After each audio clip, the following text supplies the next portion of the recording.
አላህ ይህን ይሁን ብሎ ህግ ካወረደ እሺ ብለህ መቀበል ነው። ለምን ብለህ ትጠይቅ?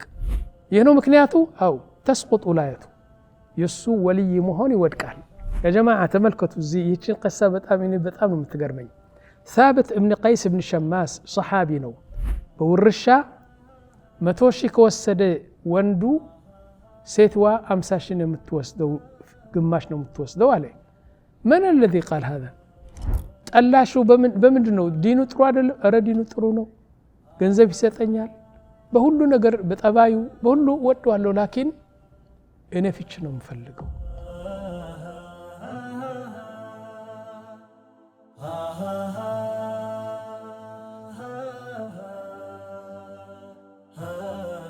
أعوذ بالله من الشيطان الرجيم بسم الله الرحمن الرحيم الحمد لله رب العالمين وصلى الله على نبينا محمد وعلى آله وصحبه أجمعين ወንድሞችና እህቶች ጥያቄና መልስ ከሼክ ኢብራሂም ስራጅ የሚለው እየቀጠለ ነው። ይህ ሶስተኛው ምዕራፍ ነው። ስምንተኛው ጥያቄ ነው የደረስነው። ስምንተኛው ጥያቄ ጀምረነው ነበር። አሁን ከመጀመሪያው እስከ መጨረሻ ሰፋ ባለ እንትን ልገጸዋለሁ። ምንድነው? ባሌ ያለች ፍታኝ ብለው ገንዘብ የሚከፈል ክፈልኝና ልፍታሽ አለኝ። እንዴት ከፍለዋለሁ? እኔ እኮ ፍች ነው የጠየኩ አለች። እና ዲኑ ምንድነው የሚለው? ይህ በመጀመሪያ ይህ በዲናችን ምን ይባላል? ኹሉዕ ይባላል ወይም ፊዳ ይባላል። ኹሉዕ ማለት አንዲት ሴት ትዳሩን ለማፍረስ ከፈለገች፣ ከትዳሩ ለመሳብ ከፈለገች ይህ ኹሉዕ ይባላል። ወይም ፊዳ የሚከፈለው ከፍላ ኒካሁን ለማፍረስ ትችላለች። እንዴት የሚከፈለው? እሺ እንከታተል። በመጀመሪያ ደረጃ أن يكون الطلب من المرأة دون عذر። አንዲት ሴት አለ ምንም ምክንያት ቀለብዋ ምንዋ ሁሉ ነገር ተስተካክሎ ተሟልቶ እያለ አለ ምንም ምክንያት ባልየው ምንም ያጎደለው ነገር የለም አለ ምንም ምክንያት ጠልቀኝ ካለች ይህ ነው ኹሉዕ የሚባለው። ያኒ ተገዳ ሳይሆን ወይም እሱ አስገድዷት ሳይሆን በራስዋ በቃ አብቅቶኛል እኔ አልፈልግም ካለች አለ ምንም ምክንያት ይህ ኹሉዕ ይባላል። ስለዚህ መጀመሪያ ኹሉዕ ለማለት ከተፈለገ ራስዋ ጠለቡ ወይም ደግሞ ኒካሁ ለማውረድ እሷ መጠየቅ አለባት። ስትጠይቅ ደግሞ አለ ምክንያት ከሆነ ነው ይህ ኹሉዕ ይባላል። ከዛ በኋላ ደግሞ ሁለተኛው ሸርጥ አላ የضرها حتى تضطر أن تطلب الطلاق። እሱ ጠላቅ እንድትጠይቅ የሚያደርጋት መበደል የለበትም። ለምሳሌ ይሰድባታል፣ ያቋሻታል፣ ይበድላታል፣ ይመታታል፣ ገንዘቧን ይበላል፣ ምን የማያደርገው ነገር የለም ፍታኝ እንድትለው። ይህ ከሆነ ኹሉዕ አይደለም የሚባለው ይህ ነገር። ይህ ራስዋ ጠግባ አይደለም ተበድላ ነው። ይህ ኹሉዕ አይባልም። ይህ ወንጀል ነው። ይህ በጣም ስህተት ነው። ወንድ እንደዚህ ካደረገ ገንዘብን መጠየቅ የለበትም። አንዲት ሳንቲም እንዲያውም አትሰጠው። ምክንያቱም ሰበቡ ራሱ ወንጀሉ የመጣው ከሱ ስለሆነ ማለት ነው። ይህ ደግሞ ብዙ ሰዎች ያደርጉታል። ወላሂ ብዙ ያኒ ጠልቀኝ እንድትል የሚያደርጉት ሜላና ስልት በጣም ብዙ ነው። አላህ የማይወደው ነገር። ከዛ በኋላ يقول أن يصرف ይህችን ሴት በቃ ይወደዳት ይሁን ባይወዳትም ግን እሷ ጠልቀኝ እንደ ምክንያቱም እሱ ከጠለቃት መህር ልትል ነው፣ ቀለብ ልትል ነው፣ ቤት ኪራይ ክፈልልኝ ልትል ነው፣ ሌላ ክስም ልታቀርብ ትችላለች። ከዚህ እንዲድን ራስዋ ጠልቀኝ እስከምትል የሚያደርስዋት ይህ ነገር አይሆንም። ከዛ በኋላ እሺ እሷ አለ ምንም ምክንያት ምንድነው ጠልቀኝ የምትይ? በቃ በነፍሴ خلاص አልፈልግም። ምን አደረገ ባልየው? ምንም አላደረገም። ዲኑም ጠባዩም ምናምኑ ሁሉ ጥሩ ነው፣ እኔ ግን አልፈልግም ትላለች። ከዛ በኋላ ምን ይባላል? እሺ እንግዲህ አንተ ጠልቃት፣ ግን የሰጠሃት መህር ትመልስልሃለች። የሰጠሽ መህር ትመልስልሽ። እሺ መልሳለሁ ካለች ይጠልቃታል አልመልስም ካለች ግን አይጠልቃትም ضروري እሱ የጠየቀው ገንዘብ መመለስ አለባት طيب አሁን አንቺ አለም ምንም ምክንያት ጠልቀኝ አልሽ ጠለቀሽ በምን ሊያገባ ነው ሌላ ደግሞ ሲያገባ ጠልቀኝ አለች ጠለቃት ያኒ ማጫወታ ሆነዋል ይሄ አንድ ነው ከዛ በኋላ እሱ ደግሞ የሰጣት ማህር መጠየቅ አለበት እንጂ ከዛ በላይ መጠየቅ ነውር ነው ለምሳሌ 10,000 ነው ማህር የሰጣት አሁን ፍታኝ ካለች ምንም ምክንያት 10,000 ብሩ መልስልኝና ተወከለ على الله الله ይርዘቅ ይላል ከዛ በላይ መጠየቅ የለበትም እዚህ ላይ አንድ ነገር የተከሰተ አለ በነቢያችን ሰለላሁ ዐለይሂ ወሰለም ጊዜ واحد اسمه ثابت ابن قيس ابن شماس صحابي جليل يا جماعة تملكتوا زي يتشين قصة بتأمين متقرمين ثابت ابن قيس ابن شماس صحابي نو بجنة يتبشر سونه النبياتشم يجنة سونه ألوت كان مجاهدا وقتل شهيدا شهيد نو يتقدلو يجنة سونه በጣም ጥሩና ነቢያችን የሚወዱት ሰሃቢ ነው የነበረው ሚስቱ አለች ሚስቱ ፍች ጠየቀች ምክንያቱ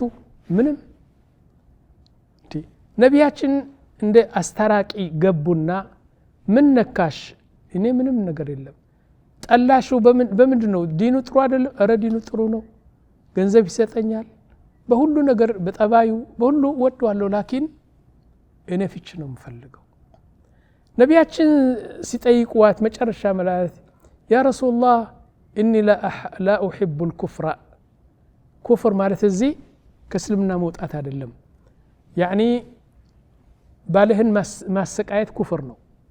አንዲት ሴት ባልዋን ካሰቃየች ኩፍር ነው ኩፍር ማለት ከእስልምና መውጣት አይደለም ወንድሞች ኩፍር ኒዕማ አላህ ኒዕማ ሲሰጣት በሱ መክፈር ነው ነቢያችን አልቻቸው እኔ ሁሉ ነገር ትክክል ነው ሰውየው አልወደው አሁን ይሄ ነገር ሲባል እንዴ በፍቅር የማያምኑ ሰዎች እኮ አሉ አልወድህም ስትል አልፈልግህም ስትል በኃይል ሊኖር ይፈልጋል አንድ ሰው እኔ እውነቴ ነው እንደዚህ አይነት ሰው ሞኝ ነው ምለው ስታቅፋት ያኒ ጥሩ የማይሰማት ከሷ ጋር ስትጫወት ጥሩ የማይሰማት ስታይህ የምትጠላ እንዴት ከዚህ ጋር ትኖራለህ አሁን ሴትዋ ምን አለች ያ ረሱላህ ኢኒ ላ ኡሂቡ እኔ አልወደውም እንጂ ሌላ ምንም አይነት ትርጉ እንትን ጉድለት የለው እዚህ ላይ ዑለማዎቹ አስተያየት ሰጡ ለካ ፍቅር አንድ ትልቅ የትዳር ምሰሶ ነው አሉ ነዓም ፍቅር ትልቅ የትዳር ምሰሶ ነው ከአንገት በላይ መኖር ከባልህ ወይ ከሚስትህ ትዳር አይባልም ይሄ ነገር ቅጣት ነው የሚባለው ይሄ ነገር ስለዚህ ልጅቷ በጀና የተበሸረ ሰው እኮ ነው ወንድሞች ያኺ ካልኩሌት አድርጉ ከኔ ጋር በጀና የተበሸረ ታቃለች እሷ የጀና ሰው መሆኑን እያወቀች ትዳሩ ከሱ ጋር አይመቸኝም ስለማልወደው አለች ነቢያችን ተገረሙ እሺ ያ ثابت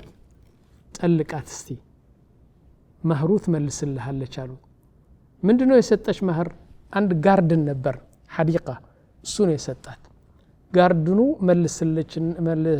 ትመልሳለች አንተ ደግሞ ጠላቅ ስጣት አሉት የነቢያችን አማላጅ ማስተራቂያ ነገር ስለሆነ ተቀበለው እሱ ሰውየው ልክ ነቢያችን እንዳሉት ሐዲቃው ወይም ደግሞ ጋርድኑ መለሰችለት ጠላቋ ወደቀ ማለት ነው هذا يسمى خلع ማለት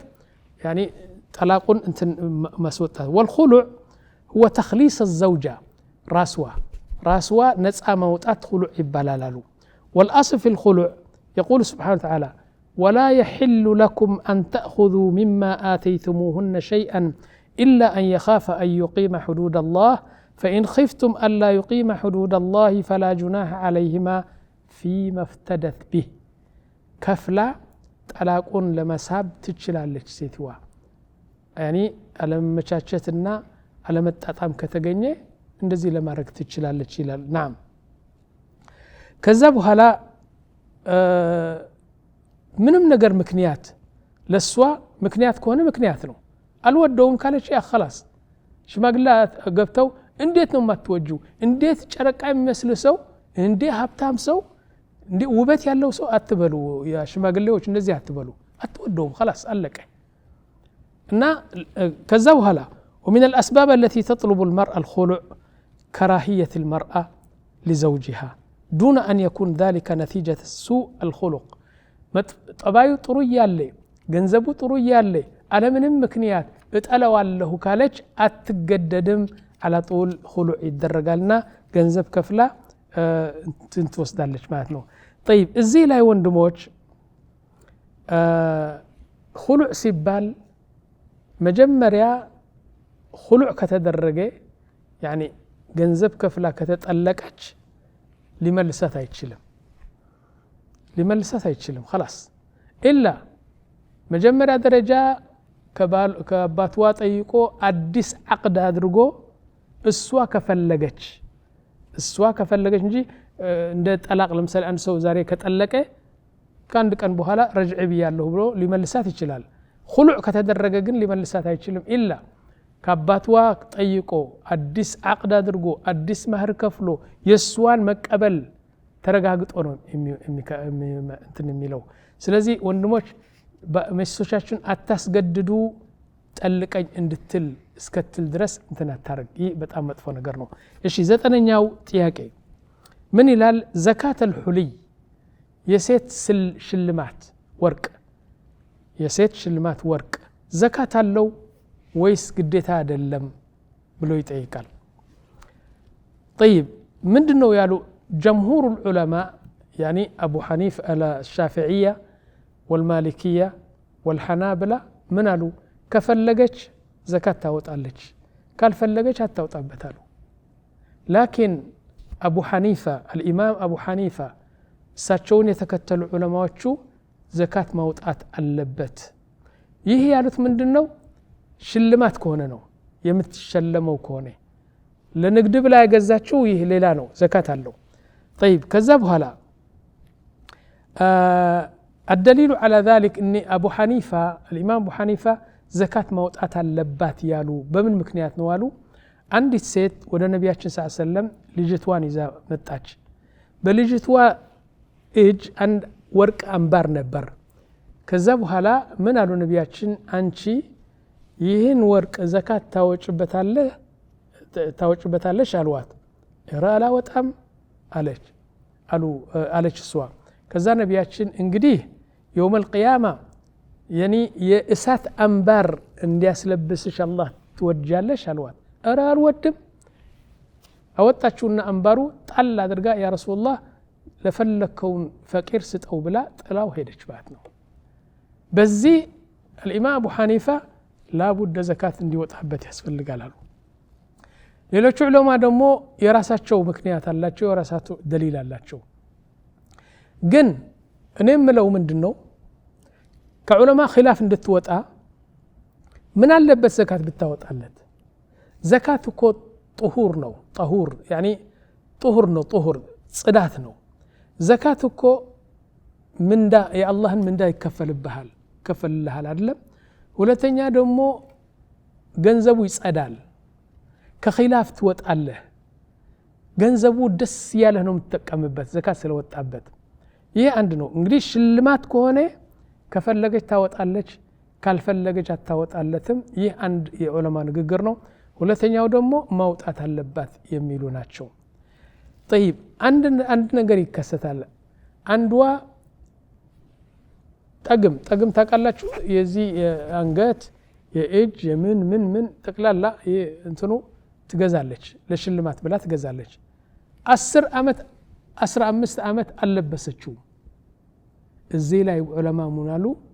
ይህ የሽልማት አይደለም ይህ ተخزኖ ተቀምጦ እንዲቆይና ሲያስፈልጋት ሽጣ አንድ ነገር ልትጠቀምበት ስለፈለገች ነው አሉ የሽልማት ማለት ለባልዋ የምትሸለመው ያኒ ጥሩ እንድትመስል እንድትሸለመው ብላ የገዛችው ነው ይህ ግን ከሽልማት ወጥቶ መخزን ሆኗል 10 አመት 20 አመት ያለበሰችው ይህ ሽልማት አይደለም አሉ ልብ እንበል ወንድሞች ከዚህ ሁሉ ለመውጣት ምንድነች እሷ 100 ግራም ካለሽ 2 ግራም ተኩል በአመት ነው ማስወጣት ያለብሽ 2 ግራም يا اخي الله سبحانه وتعالى የ50,000 ብር ወርቅ الله سبحانه وتعالى እንደዚህ ሲያስቀምጥልሽ አንቺ 2000 يعني 2 ተኩል ከመቶ አታወጪም መጀመሪያ ደረጃ የዘካት ጉዳይ ወንድሞች አንድ ትልቅ ሰው የማያውቀው አለ ከኪስህ ወደ ኪስህ እኮ ነው የምታስገባው ዘካቱ ለምሳሌ ዘካት የበለጠው ለወንድምህ ለእህትህ ለአጎትህ ለአክስትህ ለወንድምህ ልጅ ጠቅላላ ሚስትህና አባትና እናትና ልጆችህ በሙሉ ዘመዶች ለነሱ ነው የምትሰጣቸው ደግሞ አንድ ነገር አለ አንድ ሰው እኮ ሰደቃ እኮ ይሰጣል ለአክስቱ ይሰጣል ለምን ይሰጣል ለአጎቱ ይሰጣል ተው ሰደቃ ይህን ዘካት ለነሱ ይሰጣቸውና ከወርቆ ዘካት ታወጣለች ማለት ነው طيب ሁለተኛ ነገር يعني ይህ የሁልይ የሽልማት ጉዳይ ትታው ልትሄድ ነው ሴትዋ ተቀምጦ ትታ ለወራሾች ለምን አታሳልፍም ለሷ ከመቶ 2 ተኩል ብቻ ነው እና ታውጣ አታውጣ ምንም ነገር ወንጀል አይታሰብባትም የሚሉ ዑለማዎች አሉ ማውጣት አለበት የሚሉ አሉ እኔ ግን የምለው ከሁሉ ኺላፍ ለመውጣት ከፈለገች ታውጣ ባታወጣም ምንም ችግር የለውም ነው ምለው طيب ከዛ በኋላ 10ኛው ጥያቄ هل في الإسلام مساواة بين الرجل والمرأة በሴትና በወንድ እኩልነት አለ በእስልምና ይህ ሴት ነች የወንድ ነው በሁለቱም በእስልምና እኩልነት አለ ይህ ጥያቄ ممكن መልሱ ይገርማችሁ ይሆናል እኩልነት የለም በእስልምና كيف እኩልነት የለም አው በእስልምና በሴትና ወንድ እኩልነት የለም እንዴት طيب نقول ليس في الإسلام مساواة بين الرجل والمرأة وهذا يستحيل يدمو بتام لهون ما يتشلو نقرنو قالوا إذا أردت أن تساوي بين الرجل والمرأة أول ساوي بينهما في الخلقة بفتاتراتشو مجمرة أكل أدرقاتشو كذا هلا بس فتاتشونا بديلا أكل ترقاتشو انديت يعني مثلا ونديو يجب للرجل أن يحيض يعني وندو ست يور أبان دي متأبت هدرق ست يور أبان وند يور أبان متأبتم طيب يمتأبت وكل ما رق كفلك هولتهم يمتأبت طيب هولتنيا مارجز اللبت ونديو أي رجزم كو دي وند مشي رجزل وند طيب يما رجز كونه ستنا وند عند أدلهم أفتاتراتشو راسو الله سفتراتشو عند أدلهم ويكون له ثديين يحلب منها إيش اللبن ሁለት ጡት እንዲኖረው ያስፈልጋል ወንድ ከዛ ወተት እንዲያወጣ ይቻላል አይቻልም እንግዲህ አፈጣጣራቸው እኩል አይደለም طيب نساوي بين قوة الرجل وقوة المرأة እንደምንም አይነት በማንም ተአምር የወንድ ኃይል የፈለገውን ስፖርት ብታደርግም ልክ የወንድ ኃይል ሊኖራት አይችልም ሴት ممكن እነዚህ ረስሊን የሚጫወቱ ሰዎች አንዳንድ ሰዎች ሴቶች ሊኖሩ ይችላሉ ባፈጣጣራቸው ግን ሴት እንደ ወንድ ኃይል ሊኖራት አይችልም طيب ሰውየው ልክ ሚስቱ ሽሩባ እንደምትሰራው ጸጉር ሽሩባ ተሰርቶ መሄድ አለበት ልክ እንደሷ طيب مكياج للمرأة እንደገና ሴትዋ ፖድራ مكياج ምናምን እንደምታረገው ኩል እዚህ ላይ ሊፕስቲክ እንደዚህ አድርጎ ይውጣ እንዴት طيب አንተ ሴት አይደለህም በእነዚህ ላይ አፈጣጣራቸው ልክ አይደሉም طيب ከዛ በኋላ ثم نكلف الرجل ሴት የምትሰራው ሁሉ መስራት አለብህ እንላለን ወንድ የሚሰራው ሁሉ ሴት መስራት አለባት እንላለን ለምሳሌ እርሻ በሙሉ ሴት መካሄድ አለባት ጦርነቱ ሁሉ ሴቶች መካሄድ አለባቸው نعم يعني የሴት ስራና የወንድ ስራ አንድ መሆን አለበት ደግሞ ይሄን ሊሆን አይቻልም طيب وربما اختصرها الله سبحانه وتعالى الله በቁርአን አሳጠረውኩ ይሁሉ መለፍለፍ አያስፈልግም ነበር الله በቁርአን ምን አለ سبحانه وتعالى وليس الذكر كالانثى እኔ ወንድና ሴት ስፈጥር አንድ አርጌ አይደለም የፈጠርኳቸው ወንድ ሴት አይደለም ሴት ወንድ አይደለም ብሎ ነገረ አላህ Subhanahu Wa Ta'ala ولما قال سبحانه وتعالى للذكر مثل حظ الأنثيين በውርሻ 100 ሺህ ከወሰደ ወንዱ ሴትዋ 50 ሺህ ነው የምትወስደው ግማሽ ነው የምትወስደው አለ من الذي قال هذا الذي قال هو أحكم الحاكمين يا واقعዎች አዋቂ የጥበበኞች ጠቢብ ፈጠረን የፈጠረን ጌታ ነው እንደዚህ ያለው ማንም ፕሮፌሰር አይደለም هو خالق السماوات والأرض وخالق البشر يقول للذكر مثل حظ الأنثيين شرع ነው ይሄ ነገር طيب ለምሳሌ ለምን እንደዚህ ለምንድን ነው ያለው 100 ሺህ ከወሰደው ወንድሟ ማለት ነው እሱ 50 ሺህ ነው የምትወስደው ለምን እንደዚህ ያለ እኔ ልንገራችሁ ትንተናው መጀመሪያ አባት ይሞታል ወንድና ሴት ተው ይሞታል አሁን እሱ 50 ሺህ እሱ 50 ሺህ ከወሰዱ እኩል በእኩል ከወሰዱ ነገ እሱ ሊያገባ ነው ማህር ያስፈልገዋል ቤት ያስፈልገዋል ምን ያስፈልገዋል በሙሉ የጋብቻ ነገር ያስፈልገዋል